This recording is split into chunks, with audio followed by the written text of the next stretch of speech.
In 2025, in a secret laboratory in California, scientists create the first time machine. Its capabilities are limited. It can only send a person into the past, never into the future. The principle is similar to a portal. After activation, a stable chrono-passage opens in the lab, connecting 2 points in time. While the portal is active, researchers can return to their own time by walking through it. If the portal closes, return is only possible during the next activation, which requires weeks of preparation and enormous energy costs. Time travel is officially permitted only for observation, studying history, climate, or evolution. But even minimal interaction with the past triggers the butterfly effect, where a single careless move can alter entire eras, and each jump into the past rewrites the present more and more, transforming the familiar year 2025 into a world no one recognizes. Let's imagine this world step by step, from the chaos of the first mistakes to the lessons that change humanity, balancing between disasters and breakthroughs that inspire ethical reflection. The first experiment, a journey to ancient Rome, 44 BC, to witness the death of Julius Caesar and understand the political dynamics of the empire. A scientist dressed in camouflage accidentally drops a modern compass. Upon returning to 2025, he encounters radical changes. The compass, found by Roman engineers, accelerated the development of navigation. The Romans improved ships and maps, colonizing America centuries earlier. Columbus becomes irrelevant in history. The continent is discovered in the 13th century by Spanish descendants of Rome. In this new reality, the USA does not exist as an independent nation. North America is divided between European empires, and New York is Nova Latina, with architecture inspired by the Colosseum. Millions of people whose ancestors immigrated to the old America vanish from history, their family lines erased. The US government quarantines the laboratory, and an international crisis erupts. Markets crash as giants like Apple and Google, dependent on American innovation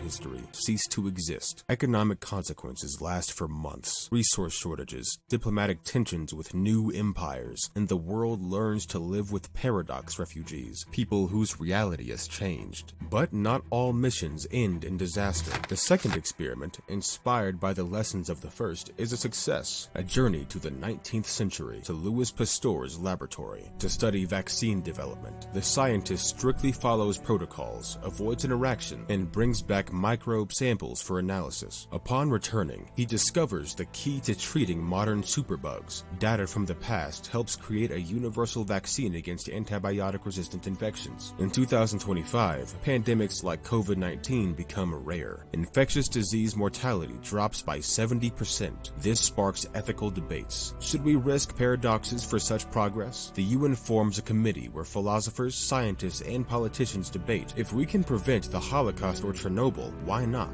But what if fixing one tragedy creates another? Society is divided. Polls show 60% controlled missions for the greater good, while 40% demand a total ban. The third experiment returns to chaos. The Jurassic period, 150 million years ago, to study dinosaurs and evolution. The scientist unknowingly carries a modern microbe on his clothing, a bacterium resistant to ancient conditions. It spreads, mutating the vegetation. Upon returning, he sees the ecological catastrophe. Altered flora disrupted the evolutionary chain, making modern crops vulnerable. Wheat and cornfields die, harvests drop by 50%, and famine sweeps through Africa and Asia. Food prices skyrocket, protests erupt in megacities. The climate shifts dramatically. CO2 accumulates faster, intensifying global warming. With floods in Europe and droughts in the USA, governments impose rationing, but it's only the beginning. The economy falls into recession, agribusiness collapses, millions lose jobs, and the black market for time artifacts thrives. Illegal jumps to save harvests. To balance things out, the fourth mission becomes a triumph, a journey to the 1980s, to the origins of global warming, to collect early climate change data. The scientist returns with precise measurements that improve prediction models. In 2025, this sparks ecological revolution. Countries implement time protocols to cut emissions, and an international climate treaty becomes effective years earlier. Temperatures stabilize, seas rise more slowly, saving coastal cities. This intensifies ethical discussions. Media explodes with debates, and TED-style conferences on temporal responsibility trend. Philosophers argue, is time travel a tool of God or Pandora's box? We have the right to correct our ancestors' ancestors' mistakes, but who decides what's a mistake? Religious leaders warn of sin against the natural order, while activists demand democratization of the technology.